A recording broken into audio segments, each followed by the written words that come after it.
வணக்கம். சுப்ரீம் செய்திகளுக்காக இரா செல்வமணி. இன்றைய முதன்மை செய்திகள். புதுச்சேரி அரசு நலவழித்துறை சார்பில் நடைபெற்ற வயிற்றுப்போக்கு தடுப்பு பிரச்சாரம் 2025.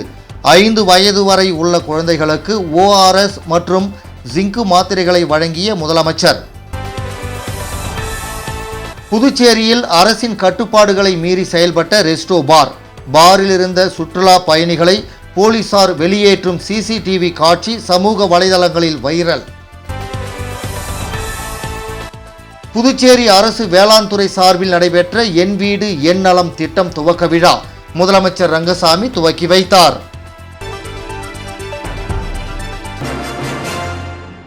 புதுச்சேரி அரசு நலவழித்துறை சார்பில் அரசு பெண்கள் நடுநிலைப்பள்ளி திலாசுப்பேட்டையில் வயிற்றுப்போக்கு தடுப்பு பிரச்சாரம் நிகழ்ச்சி நடைபெற்றது. இந்திய சுகாதாரம் மற்றும் குடும்ப நல அமைச்சகத்தின் ஆலோசனையின்படி ஜூன் 2ஆம் தேதி முதல் ஜூலை 31ஆம் தேதி வரை வயிற்றுப்போக்கு தடுப்பு பிரச்சாரம் 2025 2 மாதங்கள் கடைபிடிக்கப்படுகிறது. இதன்படி புதுச்சேரி அரசு நலவழித்துறை சார்பில் அரசு பெண்கள் நடுநிலைப்பள்ளி திலாசுப்பேட்டையில் வயிற்றுப்போக்கு தடுப்பு பிரச்சாரம் 2025 இன்று காலை 10 மணி அளவில் நடைபெற்றது. இந்த நிகழ்ச்சியில் புதுவை முதல்வர் தலைமை தாங்கி சிறப்புரையாற்றி 5 வயது வரை உள்ள குழந்தைகளுக்கு 2 ORS பாக்கெட் மற்றும் 14 ஜிங்கு மாத்திரைகளை வழங்கினார். மேலும் இவ்விழாவில் இந்திரா நகர் சட்டமன்ற உறுப்பினர் AKD ஆறுமுகம், கதிர்காமம் சட்டமன்ற உறுப்பினர் KSP ரமேஷ், சுகாதாரத்துறை இயக்குனர் டாக்டர் ரவிச்சந்திரன், தேசிய சுகாதார இயக்க இயக்குனர் டாக்டர் கோவிந்தராஜ், துணை இயக்குனர்கள் டாக்டர் அனந்தலட்சுமி, ஷமி முனிசா பேகம், டாக்டர் ரகுநாதன், மேட்டுப்பாளையம் ஆரம்ப சுகாதார நிலைய மருத்துவ அதிகாரி டாக்டர் தமிழரசி, திலாசுப்பேட்டை பெண்கள் நடுநிலைப்பள்ளி தலைமை ஆசிரியர் திருமதி கவிதா ஆகியோர்களும் மற்றும் சுகாதாரத்துறை ஊழியர்கள், பள்ளி ஆசிரியர்கள் மற்றும் மாணவ மாணவிகளும் கலந்து கொண்டனர். இந்த வயிற்றுப்போக்கு தடுப்பு பிரச்சாரம் 2025 திட்டத்தின் கீழ் 0 முதல் 5 வயது வரை உள்ள 74,390 குழந்தைகள் பயன்பெறுவர். இதன்படி நமது புதுச்சேரியில் கடந்த ஆண்டு 0 முதல் 5 வயதுக்கு உட்பட்ட குழந்தைகள் 77,884 இந்த திட்டத்தின் மூலம் பயன்பெற்றனர். புதுச்சேரி ஒயிட் டவுன் பகுதியில் அரசின் கட்டுப்பாடுகளை மீறி விடியற்காலை வரை அதிக சத்தங்களுடன் பாடல்களை இசைத்தவாறு மதுவுடன் கூடிய கேளிக்கை நிகழ்ச்சிகளை நடத்திய ரெஸ்டோ பாரிலிருந்து சுற்றுலா பயணிகளை போலீசார் வெளியேற்றும் வீடியோ மற்றும் சுற்றுலா பயணிகள் போதையில் கூச்சலிட்டு அலப்பறை செய்யும் CCTV காட்சிகள் தற்போது சமூக வலைதளங்களில் வைரலாகி வருகிறது.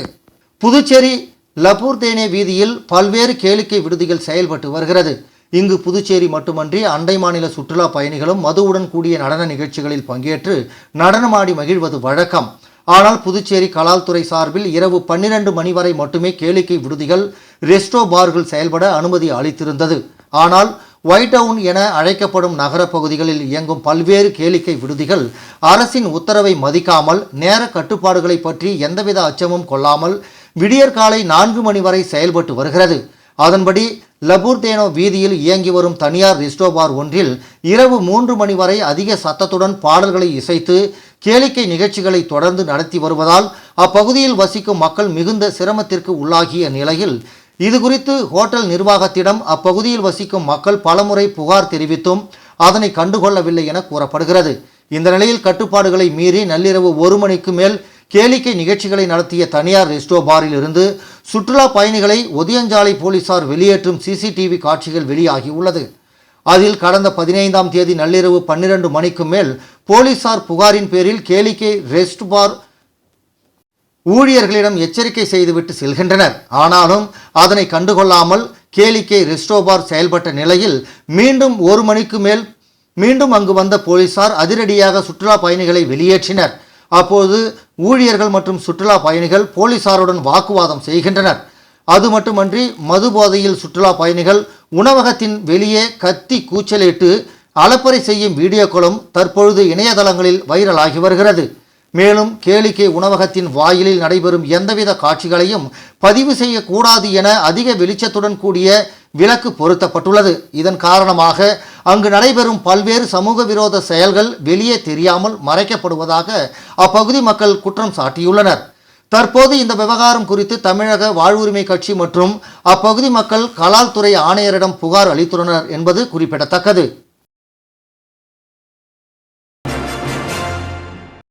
புதுச்சேரியில் நகரமயமாதலால் முருங்கை மரம் கூட வீடுகளில் இல்லை.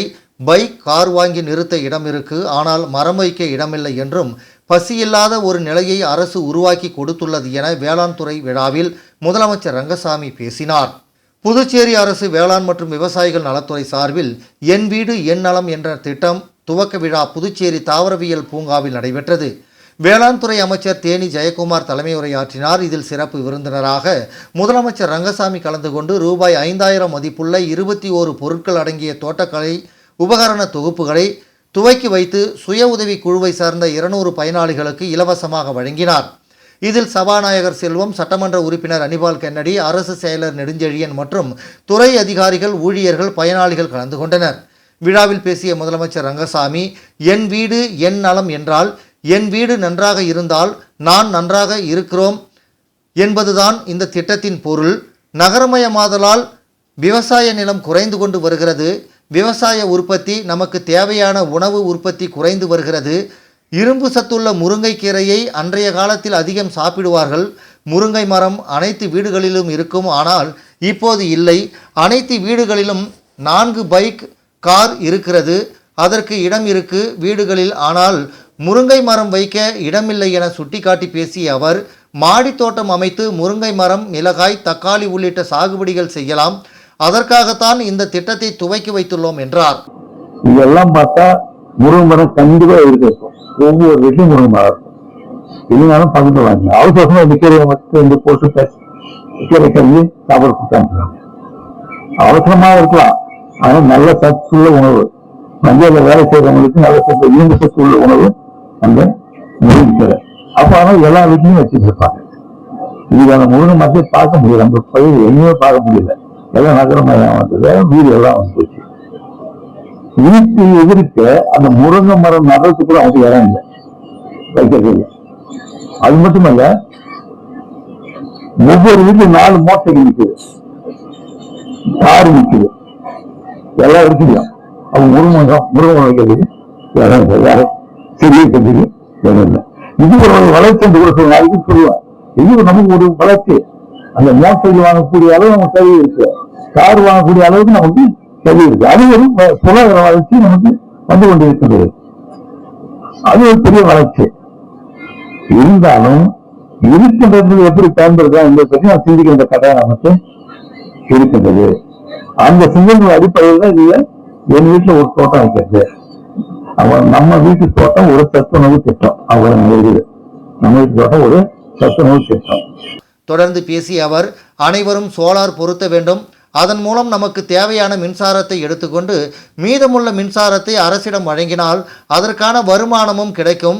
6000 விவசாயிகளுக்கு சோலார் பொருத்த நடவடிக்கை எடுக்கப்பட்டுள்ளது.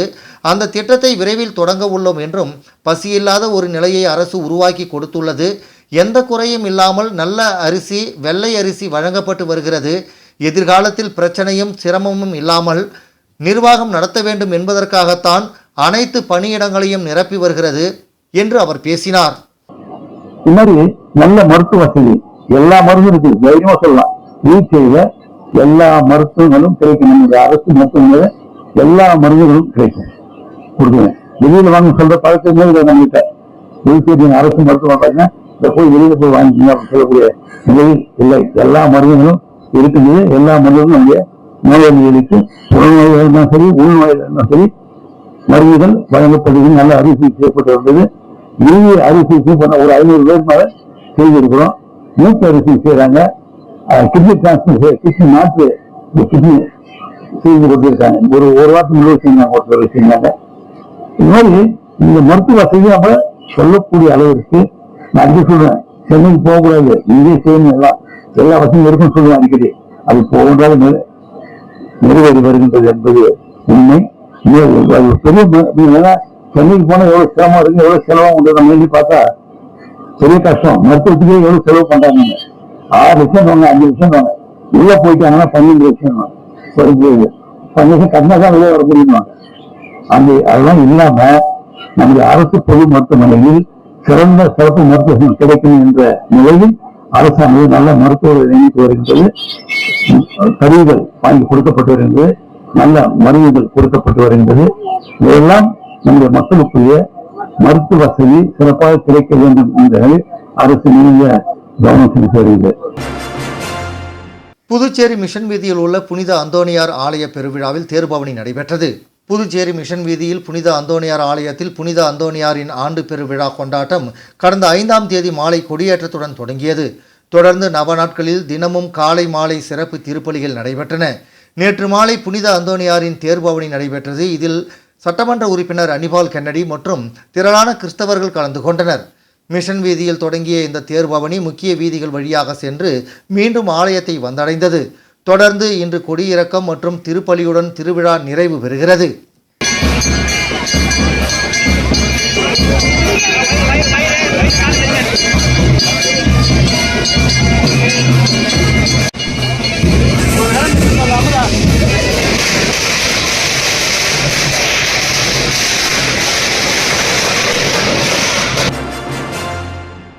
புதுச்சேரி முல்லா வீதி தர்கா கந்தூரி உருஸ் நிகழ்ச்சியையொட்டி சந்தனக்குட ஊர்வலம் நடைபெற்றது. புதுச்சேரி முல்லா வீதியில் ஹஜ்ரத் சையத் அகமது மௌலா சாஹிப் பலியுல்லா தர்கா ஷரீப்பின் இவ்வாண்டு கந்தூரி உருஸ் நிகழ்ச்சிகள் கடந்த 7ஆம் தேதி கொடியேற்றத்துடன் தொடங்கி தொடர்ந்து 10 நாட்கள் மவ்லூது ஷரீப் ஓதும் நிகழ்ச்சி நடைபெற்றது. முக்கிய நிகழ்வான சந்தனம் பூசுதல் நிகழ்ச்சி நேற்று இரவு நடைபெற்றது. முன்னதாக சந்தனக்கூட ஊர்வலம் நகரின் பல்வேறு வீதிகள் வழியாக வந்து இறுதியாக தர்காவை வந்தடைந்தது. ஊர்வலத்தில் சத்குரு பகீர் மார்க்கர்கள் பங்கேற்று ராத்திபு நிகழ்ச்சியை நடத்தினர். நிகழ்ச்சியில் வக்பு போர்டு உறுப்பினர்கள் வழக்கறிஞர் அகமது, மார்க்க அறிஞர் அப்துல் ரஹ்மான், சமூக சேவகி ஃபாத்திமா அலி, முத்தவல்லி ஜாகிர் உசேன், வக்பு அத்கார் இஸ்மாயில் மற்றும் ஜமாத்தார்கள் இஸ்லாமியர்கள் ஏராளமானோர் கலந்து கொண்டனர். ஏற்பாடுகளை புதுச்சேரி மாநில வக்பு வாரியம் செய்திருந்தது. மணவெளி சட்டமன்ற தொகுதி தவளக்குப்பம் லலிதா நகர் பகுதியில் ரூபாய் 39,81,000 திட்ட மதிப்பீட்டில் புதிய தார் சாலை மற்றும் வடிகால் வசதி பணிகளை சட்டப்பேரவைத் தலைவர் செல்வம் இன்று தொடங்கி வைத்தார். மணவெளி சட்டமன்ற தொகுதி தவளக்குப்பம் பகுதியில் உள்ள லலிதா நகர் பகுதியில் கழிவுநீர் வாய்க்கால் வசதி மற்றும் சாலை வசதிகள் இல்லாததால் அப்பகுதியில் உள்ள மக்கள் கழிவுநீரை வெளியேற்றுவதற்கு மிகுந்த சிரமத்திற்கு உள்ளாகினர். இந்த பகுதிகளில் கழிவுநீர் வாய்க்கால் வசதி மற்றும் தார் சாலை அமைத்து தர வேண்டும் என அப்பகுதி மக்கள் தொகுதி சட்டமன்ற உறுப்பினரும் சட்டப்பேரவை தலைவருமான செல்வம் அவர்களிடம் கோரிக்கை வைத்தனர். சட்டப்பேரவை தலைவர் செல்வம் நடவடிக்கை எடுத்து முதல் கட்டமாக லலிதா நகர் பிரதான சாலை மற்றும் சில குறுக்கு வீதிகளில் கழிவுநீர் வாய்க்கால் மற்றும் தார் சாலை வசதிகளை ஏற்படுத்தி தந்தார். லலிதா நகர் விடுபட்ட வீதிகளுக்கும் கழிவுநீர் வாய்க்கால் மற்றும் தார் சாலை வசதி ஏற்படுத்த சட்டப்பேரவை தலைவர் அவர்கள் உரிய நடவடிக்கை எடுத்து நியமன சட்டமன்ற உறுப்பினர் RP அசோக் பாபு அவர்களின் தொகுதி மேம்பாட்டு நிதியிலிருந்து ரூபாய் 39,81,000 பெற்று அரியாங்குப்பம் கொம்யூன் பஞ்சாயத்து மூலம் பணிகளை தொடங்க அரசாணை பெற்று தந்தார். இதன்படி இப்பணிகளை துவங்கும் வகையில் பணிகளுக்கான பூமி பூஜை சட்டப்பேரவை தலைவர் செல்வம் மற்றும் RP அசோக் பாபு ஆகியோர் முன்னிலையில் இன்று காலை லலிதா நகர் பகுதியில் நடைபெற்றது. இந்த நிகழ்ச்சியில் அரியாங்குப்பம் கொம்யூன் பஞ்சாயத்து ஆணையர் ரமேஷ், உதவி பொறியாளர் நாகராஜ், இளநிலை பொறியாளர் அகிலன் மற்றும் பாஜக மாவட்ட தலைவர் சுகுமாரன், தொகுதி தலைவர் லட்சுமிகாந்தன், கிருஷ்ணமூர்த்தி, ரெட்டியார் மாவட்ட துணைத் தலைவர் மணி உள்ளிட்ட அப்பகுதி முக்கிய பிரமுகர்கள் செல்வம், கபிலன், சக்திவேல், கீர்த்திவாசன் மற்றும் அப்பகுதி பெண்கள் உள்ளிட்டவர்கள் கலந்து கொண்டனர். விரைந்து நடவடிக்கை எடுத்து அப்பகுதியில் புதிய தார் சாலை மற்றும் வடிகால் வசதி ஏற்படுத்தி தந்த சட்டப்பேரவை தலைவர் அவர்களுக்கு அப்பகுதி மக்கள் நன்றி தெரிவித்தனர். விளம்பர இடைவேளைக்கு பிறகு செய்திகள் தொடரும். புது உலகம், புது வாழ்க்கை, அதை ஒரு இளவரசியை போல கடந்து செல்லணும். அதுக்கு நம்மளை அலங்கரிக்க முகல் காலகட்டத்தின் கலாச்சாரத்தை தழுவி அற்புதமான தங்க நகைகளை மெஹஃபில் கலெக்ஷனாக உருவாக்கி தருது ஜோசா லூகாஸ். மெஹஃபில், இனி மனங்களை வெல்லலாம். Mehfil, classical Mughal design jewelry from Josa Lucas. புது உலகம், புது வாழ்க்கை, அதை ஒரு இளவரசியை போல கடந்து செல்லணும். அதுக்கு நம்மளை அலங்கரிக்க முகல் காலகட்டத்தின் கலாச்சாரத்தை தழுவி அற்புதமான தங்க நகைகளை மெஹஃபில் கலெக்ஷனாக உருவாக்கி தருது ஜோசா லூகாஸ். மெஹஃபில், இனி மனங்களை வெல்லலாம். Mehfil Classical Mughal Design Jewelry from Josalukas. வெற்றியை தாரக மந்திரமாக கொண்டு இன்றைய மாணவர்களை நாளைய வல்லுநர்களாக உருவாக்கி கொண்டிருக்கும் சௌமியா பாராமெடிக்கல் இன்ஸ்டிடியூட். மருத்துவம் சார்ந்த வேலைவாய்ப்பு கல்விகள். NEET repeated courses for all batches. Admissions going on. Degree courses BSc Medical Laboratory Technology, BSc Dialysis Technology, BSc Optometry Technology, BSc Radiology Medical Imaging Technology, BSc Operation Theatre Technology. Diploma courses later entry மூலம் direct second year. Uniform, record, lab coat முற்றிலும் இலவசம். படிக்கும் போதே பகுதி நேர வேலை வாய்ப்புக்கு உத்தரவாதம். 100% அரசு தர சான்றிதழ் வழங்கப்படும். டிப்ளமோ கோர்சஸ் ஃபீஸ் ரூபாய் 10,000 மட்டுமே. தவணை முறையிலும் கட்டணத்தை செலுத்தலாம். புதுவையில் ஊதியத்துடன் பயிற்சி தரும் ஒரே கல்வி நிறுவனம்.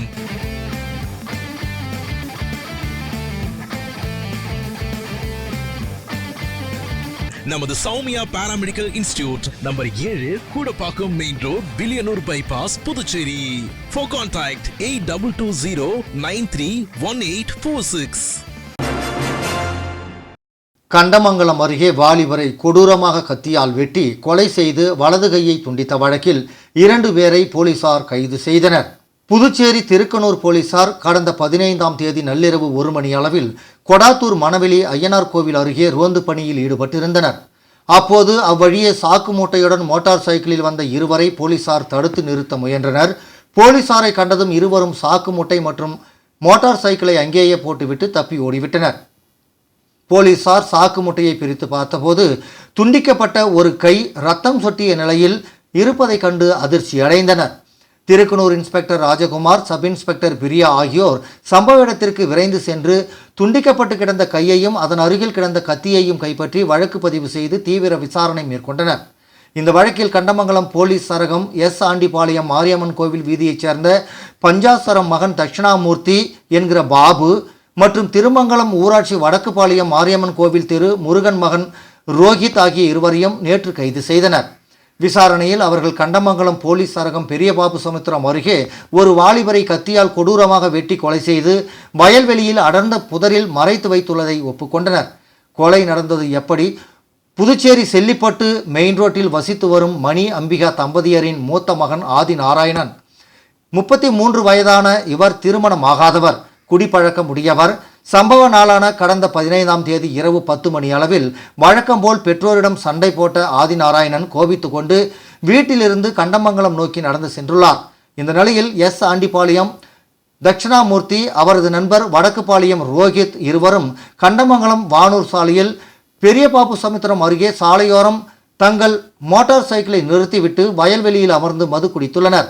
அப்போது அவ்வழியே வந்த ஆதிநாராயணன் சாலையோரம் நிறுத்தப்பட்டிருந்த மோட்டார் சைக்கிள் மீது ஏறி அமர்ந்துள்ளார். இதை கண்ட தட்சிணாமூர்த்தி, ரோஹித் ஆகியோர் தட்டி கேட்டுள்ளனர். இதனால் அவர்களுக்கிடையே வாய் தகராறு ஏற்பட்டுள்ளது. இதில் ஆத்திரமடைந்த தட்சிணாமூர்த்தியும் ரோஹித்தும் சேர்ந்து மறைத்து வைத்திருந்த கத்தியால் ஆதிநாராயணனின் சராமாரியாக வெட்டியுள்ளனர். இதில் அவரது வலது கை துண்டிக்கப்பட்டு கீழே விழுந்தது. இதில் சம்பவ இடத்திலேயே ஆதிநாராயணன் இரத்த வெள்ளத்தில் பரிதாபமாக இறந்தார். பின்னர் இருவரும் சேர்ந்து உடலை வயல்வெளியில் கிழக்கு நோக்கி தூக்கிச் சென்று 200 மீட்டர் தொலைவில் அடர்ந்து வளர்ந்த செடி கொடிகளில் போட்டு பின்னர் கொடிகளை பிடுங்கி உடலை மூடியுள்ளனர். காட்டி கொடுத்த கை கத்தியால் வெட்டியதில் துண்டிக்கப்பட்டு கிடந்த வலது கையில் ஆதி என பச்சை குத்தப்பட்டு இருந்தது. இதை வைத்து போலீசார் எளிதில் தங்களை பிடித்து விடுவர் என்பதாலும் கொலை நடந்தது தமிழக பகுதி என்பதால் துண்டிக்கப்பட்ட கையை மட்டும் புதுச்சேரி எல்லையில் வீசிவிடலாம் அல்லது தீ வைத்து எரித்து விடலாம் என திட்டமிட்டு கையை ஒரு சாக்கு மூட்டையில் சுற்றி மோட்டார் சைக்கிளில் கொண்டு சென்றுள்ளனர். அவர்கள் புதுச்சேரி திருக்கனூர் அடுத்த கொடாத்தூர் மணவெளி அருகே சென்றபோது ரோந்து போலீசாரை கண்டதும் சாக்கு மூட்டை மற்றும் மோட்டார் சைக்கிளை அங்கேயே போட்டுவிட்டு தப்பிச் சென்றதை இருவரும் ஒப்புக்கொண்டனர். உடலை அடையாளம் காட்டினர்.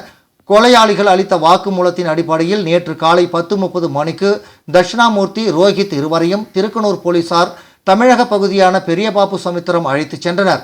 அங்கு மெயின் ரோட்டில் இருந்து கிழக்கே 200 மீட்டர் தொலைவில் புதரில் மறைத்து வைத்திருந்த உடலை கொலையாளிகள் அடையாளம் காட்டினர். டிஎஸ்பி நேரில் ஆய்வு. தகவல் அறிந்த Kandamangalam police inspector Pandian, sub inspector Sivachandran மற்றும் போலீசார் சம்பவ இடத்திற்கு சென்று ஆய்வு மேற்கொண்டனர். விக்கிரவாண்டி போலீஸ் டிஎஸ்பி சரவணன் சம்பவ இடத்திற்கு நேரில் சென்று விசாரணை நடத்தினார். பின்னர் இரு மாநில போலீசார் பேச்சுவார்த்தை நடத்தினர். கொலை வழக்கில் துண்டிக்கப்பட்ட கையை கைப்பற்றி வழக்கு பதிந்து கொலையாளிகள் இருவரையும் புதுச்சேரி போலீசார் கைது செய்து விசாரணை நடத்தி வருவதால் தமிழக பகுதியில் கைப்பற்றப்பட்ட உடலை புதுச்சேரி போலீசாரிடம் ஒப்படைத்து வழக்கு விசாரணையை அவர்களே மேற்கொள்வது என முடிவு செய்யப்பட்டது. அதன்படி புதுச்சேரி தடயவியல் நிபுணர் ஸ்னேகா தலைமையிலான குழுவினர் ஆதிநாராயணன் உடலில் இருந்து தடயங்களை சேகரித்தனர். அப்போது கொலையாளிகள் முகத்தை கத்தியால் வெட்டி சிதைத்துள்ளதும், வலது கை முற்றிலும் துண்டிக்கப்பட்டும், இடது மார்பில் ஒரு கை உள்ளே புகும் அளவிற்கு 15 சென்டிமீட்டர் சுற்றளவு 10 சென்டிமீட்டர் ஆழத்திற்கு கத்தியால் சிதைக்கப்பட்டு கொடூரமாக கொலை செய்யப்பட்டிருப்பது தெரிய வந்தது. இதனையடுத்து புதுச்சேரி திருக்கனூர் போலீஸ் இன்ஸ்பெக்டர் ராஜகுமார், சப் இன்ஸ்பெக்டர் பிரியா ஆகியோர் உடலை கைப்பற்றி புதுச்சேரி கதிர்காமம் அரசு மருத்துவக் கல்லூரி மருத்துவமனைக்கு பிரேத பரிசோதனைக்கு அனுப்பி வைத்து விசாரணை நடத்தி வருகின்றனர்.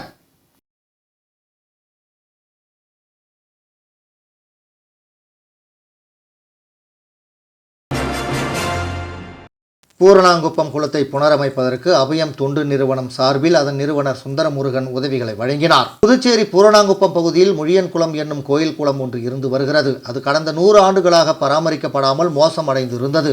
அதனை பராமரித்து நிலத்தடி நீரை உயர்த்துவதற்காகவும் சுற்றுச்சூழலை பாதுகாப்பதற்காகவும் மக்கள் பயன்பாட்டிற்கு கொண்டு வருவதற்காகவும் அந்த பகுதியைச் சார்ந்த சமூக பணியாளர் பனைவிதை ஆனந்தன் அவர்கள் அந்த ஊர் மக்களுடன் சேர்ந்தும் மற்ற சமூக பணியாளர்கள் பிற சமூக அமைப்புகளுடன் சேர்ந்தும் அந்த குளத்தை தூர்வாரி புனரமைத்து மக்கள் பயன்பாட்டிற்கு கொண்டு வருவதற்கு தொடர்ந்து முயற்சி செய்து வருகிறார். அவரின் சமூக முன்னேற்ற செயல்பாட்டில் அபயம் தொண்டு நிறுவனமும் பங்கேற்க விழைந்து அந்த குளத்தை தூர்வாருவதற்கு சிறு நிதி உதவியை அபயம் தொண்டு நிறுவனர் சுந்தரமுருகன் சமூக பணியாளர் பனைவிதை பூரணாங்குப்பம் ஆனந்தன் அவர்களுக்கு வழங்கினார். அந்த நிகழ்வில் பக்ரைன் நாட்டை சார்ந்த கட்டட பொறியாளர் முத்துராமன் ஐயா அவர்களும் தொடர்ந்து 20 ஆண்டுகளுக்கும் மேலாக பூரணாங்குப்பம் பகுதியில் அன்னதானம் செய்து வரும் தொழில் முனைவர், இந்த முழியங்குளத்தை புனரமைப்பதற்கு தொழில்நுட்ப உதவிகள் செய்து வரும் பேரரசன் அவர்களும், வானூர் வட்டம் திருச்சிற்றம்பலம் கூட்ரோட்டில் அமைந்துள்ள மைல்ஸ்டோன் சமுதாய கல்லூரியின் இயக்குனரும் ஒருங்கிணைப்பாளருமான பேராசிரியர் சிற்றுளி ராம்கணேஷ் அவர்களும் உடன் இருந்தனர். புதுச்சேரி கோர்க்காடு விஐபி நகரில் உள்ள புஷ்பகாந்தி முதியோர் இல்லத்தில் ரோட்டரி கிளப் ஆஃப் புதுச்சேரி அகரம் சார்பாக அகில உலக யோகா தினத்தை முன்னிட்டு புஷ்பகாந்தி முதியோர் அரவணைப்பு இல்லத்தில் யோகா தினம் கொண்டாடப்பட்டது. கோர்க்காடு விஐபி நகர் பகுதியில் அமைந்துள்ள புஷ்பகாந்தி முதியோர் அரவணைப்பு இல்லத்தில் ரோட்டரி கிளப் ஆஃப் பாண்டிச்சேரி அகரம் சார்பில் அகில உலக யோகா தினம் கொண்டாடப்பட்டது. இந்த நிகழ்ச்சிக்கு ரோட்டரி கிளப் ஆஃப் பாண்டிச்சேரி அகரம் தலைவர் சதீஷ் பாபு தலைமை தாங்கினார். முதியோர் அரவணைப்பு இல்லத்தில் தங்கியிருக்கும் முதியோர்களுக்கு அகரம் உறுப்பினர் ராகினி ஸ்ரீனிவாஸ், கற்பகம், பூவிழி ஆகியோர் இல்லத்தில் உள்ள முதியோர்களுக்கு யோகா பயிற்சியை கற்றுக் கொடுத்தனர். இந்த நிகழ்ச்சியில் முதியோர் இல்லத்தின் நிர்வாகி மோகன் வந்திருந்த அனைவரையும் வரவேற்று பேசினார். இல்லத்தின் யோகா பயிற்சியாளர் ஜெயதீபன், ராஜ்குமார், கண்ணன், சுகுணா, மோகன் ஆகியோர் நிகழ்ச்சியை ஒருங்கிணைத்து இருந்தனர். இந்த நிகழ்ச்சிக்கான ஏற்பாட்டினை ஆதித்யா, உஷா, சோபனா ஆகியோர் செய்திருந்தனர். வில்லியனூர் தொகுதி வி மணவெளி திருவேணி நகர் அடுக்குமாடி குடியிருப்புகள் ரூபாய் 41 லட்சம் மதிப்பீட்டில் பழுது பார்க்கும் பணியினை சட்டமன்ற எதிர்க்கட்சித் தலைவர் சிவா தொடங்கி வைத்தார். வில்லியனூர் சட்டமன்ற தொகுதிக்கு உட்பட்ட வி மணவெளி ஒதியம்பட்டு கிராமம் திருவேணி நகர் அடுக்குமாடி குடியிருப்புகள் புதுச்சேரி குடிசை மாற்று வாரியம் மூலம் ரூபாய் 41,33,000 மதிப்பீட்டில் சிறப்பு பழுதுபார்ப்பு மற்றும் தற்போதுள்ள உட்புற சாலைகள் மற்றும் வடிகால்கள் அமைக்கும் பணிக்கான பூமி பூஜை நிகழ்ச்சி இன்று காலை நடைபெற்றது. இதில் சட்டமன்ற எதிர்க்கட்சித் தலைவரும் தொகுதி சட்டமன்ற உறுப்பினருமான இரா சிவா கலந்து கொண்டு பூமி பூஜை செய்து பணியினை தொடங்கி வைத்தார். இந்த நிகழ்ச்சியில் ஊர் முக்கியஸ்தர்கள் தர்மராஜ், கலியபெருமாள், ஞானசுந்தரம், பாலகுரு, வாசு, ராஜேந்திரன், ஜீவா, நடராஜன், வேலு, சுரேஷ், கந்தசாமி, சேகர், தயாளன், ஆறுமுகம், கவியரசன், முருகன், விருத்தாசலம், நாகராஜ், சுப்பிரமணி, அங்காளன், பூபாலன், செல்வம், கோவிந்தசாமி, திமுக நிர்வாகிகள், தொகுதி செயலாளர்கள் மணிகண்டன், பொதுக்குழு உறுப்பினர் செல்வநாதன், ஆதிதிராவிடர் அணி அமைப்பாளர் செல்வநாதன், தோமுசா தலைவர் அங்காளன், வர்த்தக அணி துணை அமைப்பாளர் சரவணன், விவசாய அணி துணை அமைப்பாளர் ராமதாஸ், ஆதி திராவிடர் அணி துணை அமைப்பாளர் காளி, ஆதி திராவிடர் அணி துணைத் தலைவர் கதிரவன், தொகுதி செயற்குழு உறுப்பினர் சுப்பிரமணியன், கிளைக்கழக நிர்வாகிகள் ஜனா, செல்வம், முத்து, முருகேசன், ராமஜெயம், பாலு, ரகு, ராஜா, ராமு, கோதண்டம், சிலம்பு, பாண்டியன், ஜெயப்பிரகாஷ் உள்ளிட்டோர் கலந்து கொண்டனர். மீண்டும் முதன்மை செய்திகள். புதுச்சேரி அரசு நலவழித்துறை சார்பில் நடைபெற்ற வயிற்றுப்போக்கு தடுப்பு பிரச்சாரம் 2025.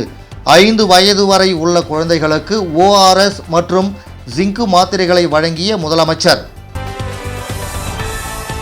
புதுச்சேரியில் அரசின் கட்டுப்பாடுகளை மீறி செயல்பட்ட ரெஸ்டோ பார். பாரில் இருந்த சுற்றுலா பயணிகளை போலீசார் வெளியேற்றும் CCTV காட்சி சமூக வலைதளங்களில் வைரல். புதுச்சேரி அரசு வேளாண் துறை சார்பில் நடைபெற்ற என் வீடு என் நலம் திட்டம் துவக்க விழா முதலமைச்சர் ரங்கசாமி துவக்கி வைத்தார். இந்த செய்தி அறிக்கை இத்துடன் நிறைவு பெறுகிறது. வணக்கம்.